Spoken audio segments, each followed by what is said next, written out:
Alors effectivement, c'est une excellente question qu'on est en droit de se poser. Est-ce que les dieux de la fermentation autorisent ou non que l'on cuise les légumes fermentés? Cette question, je vais vous y répondre dès à présent, et c'est vrai que c'est une question qu'on me pose énormément à chaque fois que je fais des dégustations, des ateliers, etc.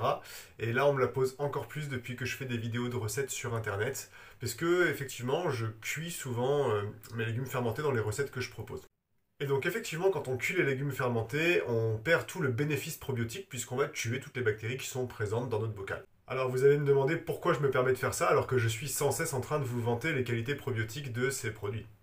Eh ben, c'est parce que j'ai des petits secrets. Et aujourd'hui, je vais vous en livrer deux. Le premier, je ne sais pas si vous avez remarqué, mais dans les recettes que je fais, à chaque fois, je mets le jus de côté.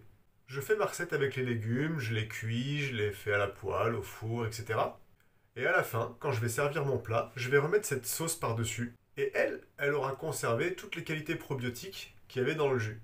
Parfois, ça peut arriver que ce soit peu pertinent d'essorer les légumes et de garder le jus de côté pour faire une sauce, parce que vous avez besoin que vos légumes restent humides, parce que vous avez prévu une autre sauce à côté dans laquelle ce serait pas judicieux de mettre le jus des légumes fermentés. Peu importe la raison. Dans ce cas-là, vous pouvez simplement faire votre plat en réchauffant les légumes fermentés mais sans les cuire. C'est-à-dire que si vous montez à une température de 50 degrés à peu près, vous n'allez pas tuer les bactéries, vous allez simplement les réchauffer. Et dans ces cas-là, vous arrivez à garder les qualités probiotiques de vos légumes dans votre plat final. Ce qui est très intéressant avec ces deux solutions, c'est que vous allez mettre les bactéries encore vivantes, soit dans le jus des légumes que vous avez gardé pour faire une sauce, soit directement dans les légumes que vous avez fait tiédir mais sans les cuire.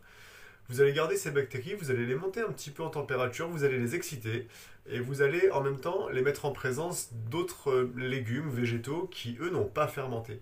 Et donc du coup, ces bactéries, sous l'action de la chaleur et en présence de nourriture, eh ben, elles vont s'exciter, elles vont sauter sur tout ce qui bouge pour le consommer. Et donc là, vous allez consommer des bactéries qui sont en pleine activité, qui sont en train de se reproduire, qui sont en train de consommer des légumes. Et donc vous avez un probiotique d'une qualité encore supérieure. Voilà, l'avantage avec ces deux petits secrets que je viens de vous livrer, c'est que vous pouvez vous permettre de cuire vos légumes dans certaines recettes, si la saison l'exige, si la recette l'exige, sans perdre les qualités probiotiques de vos super bocaux.